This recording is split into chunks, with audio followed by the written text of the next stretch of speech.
So మళ్ళీ కవ్వింపు ప్రయత్నాలు పాకిస్తాన్ మొదలుపెట్టింది. యూరిస్ సెక్టార్లో ప్రెజెంట్ సైరన్ మోగించారు, యుద్ధ సైరన్. ప్రెజెంట్ అయితే సిచ్యువేషన్స్ అన్ని కూడా ప్రధాని మోదీకి త్రివిధ దళాధిపతులు ఎక్స్ప్లెయిన్ చేస్తున్నటువంటి సిచ్యువేషన్ ఉంది. మరి తాజా అప్డేట్స్కి సంబంధించినటువంటి అసలు ఏం జరగబోతోంది అనేటువంటి వివరాలు తెలియజేయడానికి మనతో పాటు లెఫ్టినెంట్ జనరల్ రావు గారు ఉన్నారు.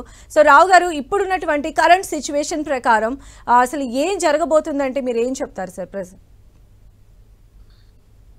ఫస్ట్లీ నేను అనుకోవటం ఇంతవరకు నా ఒక అనాలిసిస్ ప్రకారం ఏంటంటే ఫుల్ ఫ్లెడ్జ్ వార్ అవుతుందంటే వాళ్ళు అంత సాహసానికి పాకిస్తాన్ దేశ సరిహద్దు దాటి మనలో చొచ్చుకోవడం కానీ కాల్బలం కానీ పంపిస్తానికి ప్రయత్నించరు. కానీ అలాగని ఏమీ చేయకుండా ఊరుకోరని ఆల్రెడీ ఖచ్చితంగా. ఎందుకంటే దెబ్బతిన్న మనిషి ఎవరైనా సరే చంప మీద దెబ్బ పడితే తన సెల్ఫ్ రెస్పెక్ట్ కోసమైనా కొంత రిటాలియేషన్ తన ప్రజానీకానికి చూపాలి.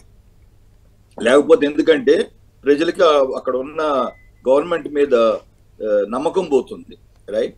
దానికన్నా ముఖ్యమైనది ఏంటి, అక్కడ గవర్నమెంట్ కన్నా సైనాధికారులు ఉన్నారే, like Kashif Munir, the chief of army staff of Pakistan, right?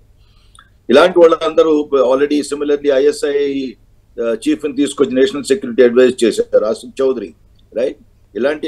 ఇలాంటి ప్లేస్మెంట్స్ అంతకుముందు ఎప్పుడు జరగలేదు.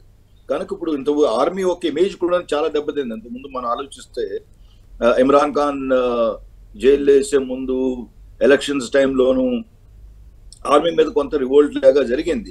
ప్రజానీకానికి ఆర్మీ మీద ఖచ్చితంగా నమ్మకం తగ్గింది. కనుక ఈ తరుణంలో ఆర్మ్ ఫోర్సెస్ ఏమి చేయకుండా ఉంటే మటుకు ఏంటి చేతికి గాజులు వేసుకున్నారా మీరు ఆడవాళ్ళ అన్నట్టుగా మాట్లాడతారని ఖచ్చితంగా వాళ్ళకు ఉంది.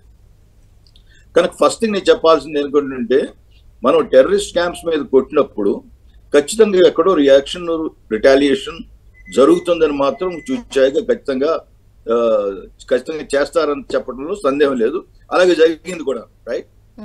కానీ మనం అర్థం చేసుకోవాల్సింది ఏంటి, ఇప్పుడు వాళ్ళు రిటాలియేట్ చేస్తే ఏ విధంగా రిటాలియేట్ చేస్తారు? ఎందుకంటే మొదటి నుంచి నేను సందేహించింది ఏంటి, మనమైతే యాక్చువల్గా టెర్రరిస్ట్ టార్గెట్స్ మీద కొట్టాం, ఓకే, టెర్రరిస్ట్ క్యాంప్స్ మీద కొట్టాం. అంతేగాని ఏ ప్రజానీకం మీద, ఏదైనా టౌన్ మీద, పవర్ స్టేషన్ మీద, ఇన్ఫ్రాస్ట్రక్చర్ మీద, ఎయిర్ ఫీల్డ్ మీద ఇలాంటి టార్గెట్స్ మనం టార్గెట్ చేయలేదు. దాంతో మన ఒక బేసిక్ ఎయిమ్ ఏంటి, మనకి అందరికీ కన్వే చేసిందండి ప్రపంచానికి, బాబు మాకు ప్రతి దేశంతో సత్సంబంధాలు పెంచుకోవాలని ఉంది, కానీ టెర్రరిజం మాత్రం మాకు టైం వేస్ట్ చేస్తుంది, మా ఎకానమీ దెబ్బతింటుంది, చూసి చూసి విసిగి వేసారిపోయాం. లాస్ట్ టైం కూడా సర్జికల్ స్ట్రైక్ లో వెళ్ళి టెర్రరిస్ట్ క్యాంప్ కొట్టాం. అప్పటికిప్పటికి తేడా ఏమిటి, ఒక దెబ్బతో వాళ్ళు అర్థం చేసుకుంటారు అనుకుని అప్పుడు మనం సర్జికల్ స్ట్రైక్ మన విమానాన్ని పంపించగలం, కొట్టగలం అనేసి కొట్టాం. దాంతో కూడా అతనికి బుద్ధి రాలేదు. కానీ ఈసారి మనం దేంతో చేసాం, టెర్రరిస్ట్ క్యాంప్ బేస్ వరకు వెళ్దాం అనేసి. బావల్పూర్ ఎంత 130 కిలోమీటర్స్ ఇంటర్నేషనల్ బోర్డర్ నుంచి. అది బేసికలీ వాళ్ళ మదర్ బేస్. ఎక్కడైతే మనుషులను కలెక్ట్ చేసుకుంటారో వాళ్ళకి బట్టలు ఇస్తాం, వాళ్ళకి గన్లు ఇస్తాం, వాళ్ళని మోటివేట్ చేయటం, వాళ్ళని ఇండాక్ట్రినేట్ చేయటం, కొత్త కొత్త యువకులు వస్తుంటారు. సో వీళ్ళందరినీ కలెక్ట్ చేసుకుని అక్కడ అది కలెక్టింగ్ పాయింట్ బేసికలీ, రైట్? అది మదర్ బేస్ అనొచ్చు. దాని కొట్ట అదే కాకుండా ఏముంది, ఇంకా 8 లాంచ్ ప్యాడ్స్ ఎక్కడెక్కడ బోర్డర్ దగ్గరలో 10-15 కిలోమీటర్ల దగ్గరలో ఉన్న ప్లేసెస్, ఎక్కడి నుంచి అయితే వీళ్ళందరినీ టెర్రరిస్ట్ ని రిలీజ్ చేస్తారో టెంపరీగా ఒక 2 days 3 days 7 days అవకాశం చూసుకునే వరకు టెంపరీగా ఉంచే లాంచ్ ప్యాడ్స్ లైక్ బింబర్ కొట్టాం, కోట్లీ కొట్టాం, సియాల్కోట్ కొట్టాం, మురికే కొట్టాం, రైట్? కనుక ఇలాంటి ప్లేసెస్ కూడా చూసి ఈసారి కొట్టాం. కాకపోతే మొదట్లో అనుకుంది ఏంటి, ఇప్పుడు దీనికి రిటాలియేషన్ పాకిస్తాన్లో పెద్ద సందిగ్ధతో పడింది. నేను అనుకున్నది ఇప్పుడు వీళ్ళకి రిటాలియేట్ చేయాలంటే ఏం చేయగలరు?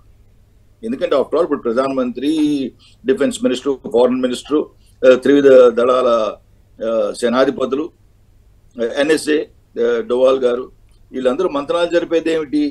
ఓకే, ఒక చెస్ లాగా ఇప్పుడు మనం ఒక పని చేస్తే ఎదుటోడు ఎంత చేస్తాడని ఒక 2-3 స్టెప్స్ ముందే ఆలోచించాలి. లేకపోతే ఏమవుతుంది, మన మీద సర్ప్రైజ్ అవుతుంది. పాకిస్తాన్ మన ఖచ్చితంగా చాలా సర్ప్రైజ్ ప్లేస్ లో కొట్టగలడు. సర్ప్రైజ్ విధానాల్లో కొట్టగలడు. So plan of action A B definite గా కూడా ఇప్పుడు ఆలోచిస్తారని మనం భావించొచ్చా సార్? ఏంటమ్మా ప్లాన్ ఆఫ్ యాక్షన్ అంటే భారత్ యాక్షన్ ప్లాన్ కి సంబంధించి ప్లాన్ ఏ కావచ్చు, ప్లాన్ బి కావచ్చు, అంటే పాకిస్తాన్ ఎలా మన పైన దాడి చేస్తే దాన్ని రిటాలియేట్ చేసే విధంగా ఇప్పుడు మాస్టర్ ప్లాన్ అయితే రూపుదిద్దుకోబోతుంది అనుకోవచ్చా? ఎస్, ఎందుకంటే రకరకాల సినారియోస్ మీరు అన్నట్టు ప్లాన్ ఏ బి ఇంకా ఒకటే కాదు, ఇంకా 2-3 ఉండొచ్చు. చాలా కరెక్ట్ గా చెప్పారు. కనుక రకరకాల scenarios, Pakistan only artillery attack చేస్తే మనం ఏం చేద్దాం, పాకిస్తాన్ ఒకవేళ మిసైల్ వాడితే మనం ఏం చేద్దాం, పాకిస్తాన్ డ్రోన్స్ వాడితే మనం ఏం చేద్దాం, ఒకవేళ మనం ఇంకేమైనా టార్గెట్స్ కొట్టగలమా, మన విమానాలు వాడగలమా, మనం ఎల్సి క్రాస్ చేద్దామా లేదా, ఎందుకంటే ఎల్సి క్రాస్ చేసామంటే ఫుల్ ఫ్లెడ్ వార్ స్టార్ట్ అయినట్టు, రైట్? కనుక ఈ రకంగా వేరియస్ సినారియోస్ తర్వాత ప్రతిరోజు మార్నింగ్ కానీ ఈవినింగ్ కానీ జనరలీ ఒక ఆపరేషన్స్ రూమ్ లాగా ఉంటాయి ఆర్మ్ ఫోర్సెస్ లో.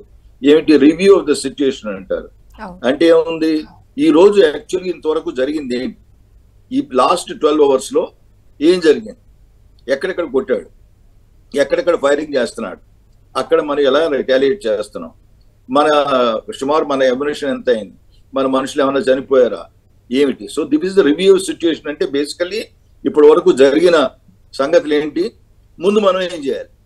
సో అది యాక్చువల్ గా ఆర్మ్ ఫోర్సెస్ లో ప్రతి అవరు ప్రతి నిమిషం జరుగుతుంటుంది రివ్యూ. కానీ ప్రధాన లెవెల్లో చిన్న చిన్న వాటి కన్నా బేసికలీ ఏంటి, ఎవ్రీ 12 hours 6 hours రేపు మరీ ఇంటెన్స్ ఉందనుకోమో వార్, అప్పుడు ప్రధానమంత్రి మిగిలిన వాళ్ళందరూ కలిసి ప్రధాని వచ్చి యాక్చువల్ ఆర్మీ హెడ్ క్వార్టర్ లో ఆపరేషన్స్ రూమ్ లో కూర్చొని రోజులు కూడా ఉన్నాయి 71 లో చూసుకుంటే, రైట్? సో నేను అనుకోవటం ఏంటంటే మీరు అన్నట్టుగా ప్లాన్ ఏ బి అన్నది ఏం చేస్తాడు అని ఖచ్చితంగా తర్జన భర్జన జరుగుతుంటాయి. దానికి మనం ఎలా రిటాలియేట్ అవ్వాలి. అయితే సార్ ఆయుధ సంపత్తిలో భారత్తో కంపేర్ చేస్తే చాలా వీక్గా ఉన్నటువంటి పాకిస్తాన్ నిన్న భారత్ ఇచ్చినటువంటి అటాక్కి వెనకడుగు వేయకుండా ఇంకా కూడా కవింపు చర్యలకు పాల్పడుతూనే ఉంది. అంటే ఇంత దుస్సాహసం ఎందుకు చేస్తుందంటే ఏం చెప్తారు? సో బేసికల్ ఇందాక కూడా నేను అన్నాను సేమ్ పాయింట్. ఫస్ట్ ఏంటంటే మనం అనలైజ్ చేస్తే ప్రస్తుతం ఉన్న కొంత ఇన్పుట్స్ చూసుకుంటే పాకిస్తాన్ దగ్గర అంత మందు సామాగ్రి లేదు, ఆర్టిలరీ షెల్స్ లేవు. కొన్ని ఆర్టిలరీ షెల్స్ యుక్రెయిన్కి ఇవ్వాల్సి వచ్చింది, ఎందుకంటే వాళ్ళకి ఎప్పుడు యుఎస్ నుంచి ఇంపోర్ట్ చేసుకున్నారు. నాకు తెలిసిన ఒక ఆర్టిలరీ షెల్ ఉంది 155mm అనేసి, రైట్? ఆ ఎమ్యునేషన్ అయితే యాక్చువల్లీ యుక్రెయిన్ పంపించారు. ఆ ఎమ్యునేషన్ వాళ్ళ దగ్గర లేదు. రెండోది వాళ్ళ దగ్గర ఈ ఎమ్యునేషన్ తయారు చేసే సత్తా కూడా లేదు. కనుక అనాలిసిస్ ప్రకారం మహా అయితే ఒక వారం రోజుల్లో ఎంతో వాళ్ళ దగ్గర ఎమ్యునేషన్ 10 రోజుల్లో యుద్ధం చేయగల సత్తా ఉంది అని అనాలిసిస్. దానికి తోడు ఏంటి, అన్నిటికన్నా మనం ఇంపార్టెంట్, వాళ్ళ ఎకానమీ చాలా ఘోరమైన పరిస్థితుల్లో ఉంది, జీతాలు ఇవ్వలేని స్థితిలో ఉన్నారు వాళ్ళు పాకిస్తాన్. మూడోది ఏంటి, వాళ్ళ దగ్గర ఉన్న ఆయిల్ లెవెల్స్ మొన్న అనాలిసిస్ ఎవరో చెప్పారు ఏమని, 5 days 6 days కన్నా వాళ్ళ దగ్గర ఆయిల్ లెవెల్స్ ఎక్కువ లేవు అనేసి. కనుక టోటల్ మనం ఎకనామిక్ గా చూసినా సరే, వార్ ప్రిపేర్డ్నెస్ చూసినా సరే, వాళ్ళ ఎక్విప్మెంట్ చూసినా సరే, సిమిలర్లీ ఫర్ ఎగ్జాంపుల్ F-16s ఉన్నాయి. F-16s కొన్ని రీఫిట్టింగ్ అవుతున్నాయి, అంటే దానిలో కొన్ని మోడిఫికేషన్స్. అమెరికా ఏంటి ఇచ్చి చానాళ్ళు అయింది, సారీ ఎన్నో సంవత్సరాలు అయింది, కనుక దాన్ని అప్గ్రేడ్ చేస్తున్నారు. అందుకే అతను ఫ్రంట్ లైన్ నుంచి కొన్ని విమానాలు తీసుకెళ్లిపోయి వెనకాల రీఫిట్టింగ్ చేస్తున్నాడు, రైట్? ఇవన్నీ of course it's different matter. Chinese దగ్గర కూడా కొన్ని ఎయిర్ క్రాఫ్ట్స్ వచ్చినాయి, లైక్ J-10 ఇలాంటి ఎయిర్ క్రాఫ్ట్స్ తన దగ్గర వచ్చినాయి. కానీ టోటల్ అనాలిసిస్ చూస్తే పాకిస్తాన్ మనతో లాంగ్ వార్ అంటే ఒక నెల రోజులు ఆగగలిగే తట్టుకునే పరిస్థితి మాత్రం లేదు, రైట్? ఇలాంటి టైంలో ఎందుకు ఈ దుస్సాహసానికి సరిపడ్డారు? ఫస్ట్లీ చెప్పినట్టుగా తన దేశానికి ఖచ్చితంగా ఒక ఎగ్జాంపుల్ ఇవ్వాలి, మేమేం ఖాళీ కూర్చోలేదని. రెండోది ఏంటి, ఇంతకుముందు పాకిస్తాన్ హిస్టరీ మనం చూసుకుంటే అయూబ్ ఖాన్ టైంలో అవ్వచ్చు, జియాలుక్ అవ్వచ్చు, పర్వేజ్ ముషరఫ్ అవ్వచ్చు, సేనాధిపతులు చాలా మంది ఆర్మీ ఏమో దేశాన్ని పరిపాలించాలని ప్రయత్నిస్తూ జరుగుతుంది. ఆ తరుణంలో ఈయనెవరు, ఆసిఫ్ మునీర్ ప్రస్తుతం చీఫ్ ఏమో రిటైర్ అవుతున్నాడు, సెప్టెంబర్ అక్టోబర్ అనుకుంటాను. కానీ రిటైర్ అయ్యే టైంకి ఎక్స్టెన్షన్ కోసం ఇలాంటి చర్యలకి పాల్పడ్డా అని కూడా ఒక సందేహం ఉంది. ఎందుకంటే ఎప్పుడైతే ఈ వార్లు డిక్లేర్ అయిపోయి ఎమర్జెన్సీ అని వచ్చేటప్పటికి ఈ టైంలో మార్చలేదు. ఒకవేళ ఛాన్స్ దొరికితే తను తిరిగి డిక్టేటర్ అవుతాడని కూడా నాకు మనసులో ఒక్కోసారి సందేహం కలుగుతుంది. తను పర్వేజ్ ముషరఫ్ లాగాను, జియాలుక్ లాగాను సారీ వార్ స్టార్ట్ అయిపోయింది, ఎకానమీ దెబ్బలో ఉంది, మన ఇమ్రాన్ ఖాన్ ప్రస్తుతం గవర్నమెంట్ అన్ని దెబ్బలాడుకుంటున్నారు, కనుక ఈ టైంలో బెస్ట్ ఏంటి దేశ సైన్యం తిరిగి పరిపాలిస్తానికి ప్రయత్నిస్తుందా అని కూడా ఒక సినారీ ఉండొచ్చు. Okay right, thank you so much అండి రావు గారు. అది మొత్తంగా మనం చూస్తే ఆపరేషన్ సింధూర్ 2.0 నెక్స్ట్ లెవెల్కి వెళ్ళబోతుందా అంటే ఖచ్చితంగా వెళ్ళే అవకాశాలు లేకపోలేదు అని చెప్తూ ఉన్నారు.